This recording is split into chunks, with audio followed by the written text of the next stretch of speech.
Hello and welcome to interest.co.nz. I'm Gareth Vaughan with another of our double shot interviews where we talk to CEOs or politicians or people with something interesting to say. And this time I'm joined by Adrian Orr, who's the CEO of the New Zealand Superannuation Fund. And Adrian, welcome to interest.co.nz and thanks for coming in. Thank you very much. Look, yesterday you announced your full annual return, year to June return, 25% up year on year, which looks pretty good. What drove that? And how has the fund been faring since the end of June? Yeah, well, it is a good return. We were very pleased to have such a strong rebound. I mean, I was here a couple of years ago, and it was not long after the global financial crisis, and that was, I think, about a minus 20%. Since then, we've had a plus 15, now a plus 25. So we heads well above water again. What drove it? A combination primarily around. By far the biggest part was equity returns. I mean, as you're aware, we are a growth-oriented fund. About 80% of our assets are in equity growth-type assets, and there's been a very strong recovery globally in financial markets, in particular in equity markets. We also have had a really good contribution over and above our reference portfolio. We've had a very good contribution to our returns from a lot of our private market activities, alternative investments that they get called. That's through from timber, our Z Energy, private equity, property, across the gambit. Really, it's been a strong period for owners of capital.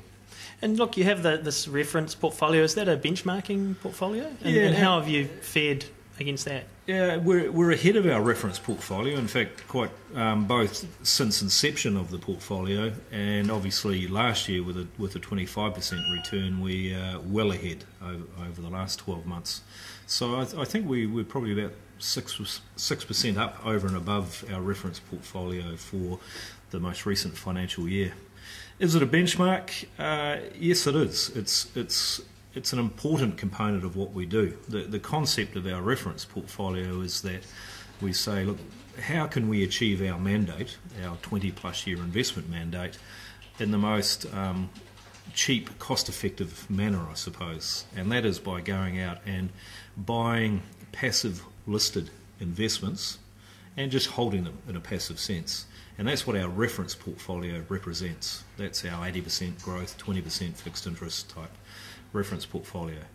We then say, can we add value over and above that reference portfolio by being opportunistic in our investment, standing strongly on our comparative advantages, which is our time horizon, our liquidity, at times the fact of who owns us. We're a Crown-owned shop, and standing on the shoulders of our peers, our peer investment funds. Using that as a platform, we are looking always for investments that will return more than just buying those passive listed markets without bringing on board more risk.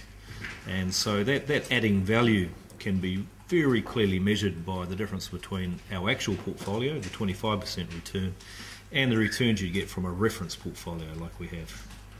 Okay, look, and I mean, obviously, as you've mentioned, big exposure to equity markets. They've been very volatile in the last month or two. Are you looking to maintain the exposure at current levels to equities, and how are things looking out there at the moment? Well, without doubt, it's. We always say, we live in interesting times, but in the last 5 years, all historical statistics have been blown out of the water. I mean, we used to refer as something way in the dim past that some students may have heard about, the 1929 crash and the percentage changes you saw in markets. Well, in the last 5 years, we are seeing daily, weekly, annual volatility consistent with that period of history. So it's without doubt unusual. I hope that it doesn't become the new normal, because it's just too volatile. Often it doesn't make sense. We're sitting in a lot of that volatility at the moment. What does it mean for us? It means primarily an opportunity. That may sound glib, but for people who don't have to react, who can truly understand and look at the underlying value of assets, then this near-term price volatility creates opportunities. prices have significantly deviated away from concepts of fair value across most asset classes. And if you're able to take advantage and buy more when prices are low relative to fair value, or step out of the market when you think this is just silly, you will gain. That's what we've been able to do over the last 2 to 3 years. It takes enormous courage, I think, from the owners of the capital, the stakeholders, because the natural reaction is to get out of there when times get tough. Whereas, leaning in and out of these sides means that when prices are down, you're wanting to take on board more.